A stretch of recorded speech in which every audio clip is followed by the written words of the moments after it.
Hey everyone, welcome back to the channel. Today we are taking a look at AerynOS 2026.05, the latest release of this independent Linux distribution, previously known as Serpent OS. This new update brings some pretty interesting changes, starting with one of the biggest upgrades. It's now powered by the Linux 7 kernel. That means better hardware support, improved performance, and overall smoother system stability. What makes this release even more exciting is that AerynOS now offers two kernel options: a Linux stable version for reliability and a Linux gaming version that includes performance optimizations and patches specifically for gaming and handheld devices.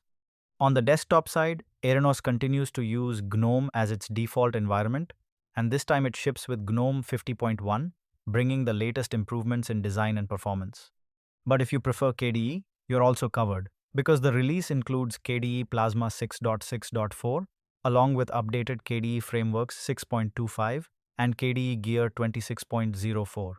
So whether you like GNOME or KDE, you're getting a very modern desktop experience right out of the box.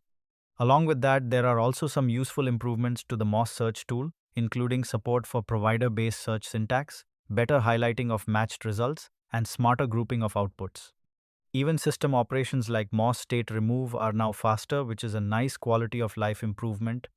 Visually, AerynOS also gets a refresh with a brand new logo and updated wallpapers, giving it a more polished and modern identity.